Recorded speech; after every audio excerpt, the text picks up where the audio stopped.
Hello guys. Hello. This is for Cancer. Okay, Cancer, welcome dito sa aking channel, Kapalaran 888. Welcome. Alamin natin kung anong messages, vibration, gabay energy para sa lahat. Cancer. This is weekly tarot reading, guys. Okay, number 5, number 3, 3 of Clover, and 7 of Spade, 25, 5, 3, 7, 7, 8, 9, 10. Okay. Cancer. Sinasabi ng bara sa'yo na there's parang good news about good health. Okay? And nakikita ko sa'yo dito na may good health na pwedeng mangyari. If especially may sakit ka or may sakit sa family. But there's there's a situation here na mayroong maghihiwalay, it's either mag-boyfriend, girlfriend, magka-live-in, mag-asawa, pamilya, pwedeng may ganun. So, sinasabi ng bara sa'yo na if you are experiencing mga problema, emotional problems, or ganito, pwedeng maayos yung health ng emotion mo. But, nakikita ko rin sa'yo dito na medyo masyado kang emotional. Okay? So, as much as possible, kailangan mong kumalma kasi masyado kang emotional. Okay.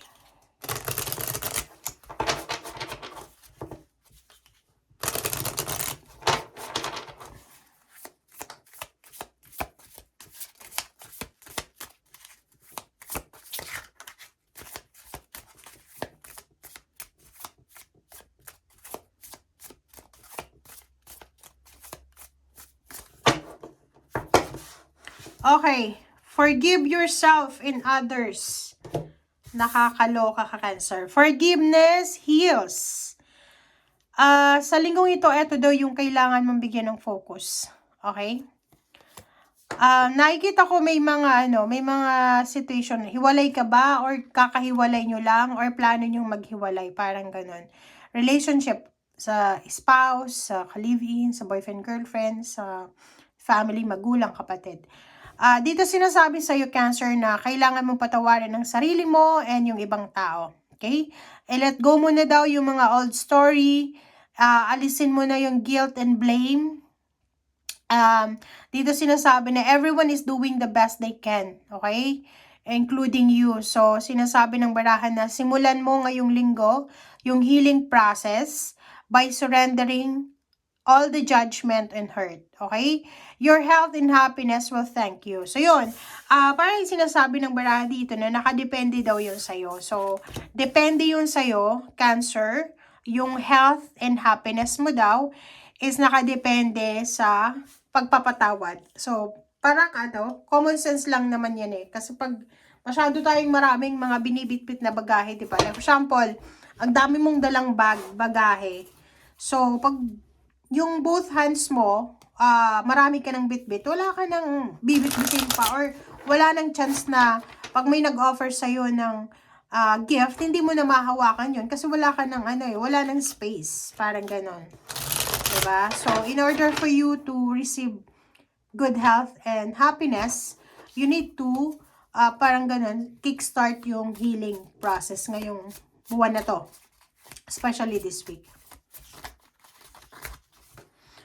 Alright.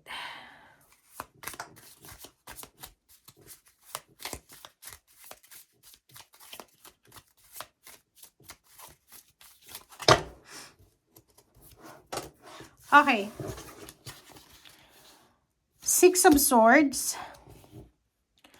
Moving forward to. So, sinasabi ng bara sa'yo na kinakailangan mo na daw na mag-move on, especially this week. You need to move on. You need to start new. Okay? And nakikita ko sa'yo dito na depende daw yun sa'yo eh. Yung happiness mo and then health mo, nakadepende yun sa'yo. Hindi yun nakadepende sa doktor or hindi yun nakadepende sa ibang tao. Nakadepende daw yun sa'yo. Okay? Pasensya na guys Hindi maganda yung alignment ng barahan natin. Okay. Capricorn is here. So, parang ganun. Marami kang plano. Like, halimbawa, may mga kaaway ka sa either sa trabaho mo, sa negosyo, or sa pamilya. And gusto mong makipag-ayos. Ang problema lang dito, there's someone here. Is part of your family. Pwedeng kapatid mo siya or magulang na sinusulsulan ka na huwag kang makipagbate, ganyan, ganito. So, ay kita ko, there's a devil in your family or there's a devil around you na nakakasira ng diskarte mo. Four of Swords and the Empress. So, sinasabi ng barahan na i-take advantage mo daw yung bagong taon na to para makapagsimula ng tahimik na buhay. I-take advantage mo ang taon na to para mas lalo kang maging motivated na gawin kung ano yung gusto mong gawin sa buong taon. Nakikita ko sa'yo dito na meron kang isang tao or maybe isang pamilya na kinaiinisan. Hindi ko alam kung it's because of may jealousy ka ba, envy, or ano pa ba. Kasi nakikipagkompetensya ka ba? Kasi kung makikita mo dito, there's a victory in success. It's either nakikipagkompetensya ka sa pamilyang ito, or may nakikipagkompetensya sa'yo. So like for example, mayaman ka. May isang tao dyan na kinukompetensya ka na hindi mo alam na nakikipagkompetensya pala sa'yo. Okay? Kasi yung victory and success mo na, andyan eh. So, parang sinasabi ng barahan na ang dami-dami mong dapat na ipagpasalamat na blessings. Okay? Page of Wands. So, if you're single, sinasabi ng barahan sa'yo dito na posibleng nakafocus ka sa pagsisave ng pera simula ngayong linggo. And if you're in a relationship, posibleng nagsisave kayo ng pera para sa wedding nyo or sa engagement. Or parang sa pregnancy.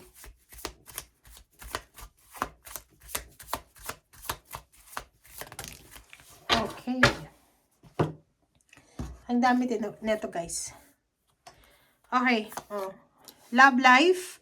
If you're single, you're focused sa love life or paghahanap ng love life or focus ka sa trabaho mo. Nakikita ko na there's a family celebration na posibleng darating. And there's an occasion this week. 9 of Wands, makakaramdam ka ng sobrang pagod. So, maybe pagod ka na sa pagiging breadwinner, sa paghahandle ng family, or maybe pagod ka na sa araw-araw mong trabaho. Sinasabi ng baraha sa'yo dito na kailangan mong magpahinga. Okay? Kung nakakaramdam ka ng pahinga, ng pagod, magpahinga ka. Okay, so Ace of Wands. Sinasabi ng baraha, wala kang power sa linggong ito para kumilos. Okay, gusto mo magpahinga, gusto mo lang ng rest and kumain, parang ganon.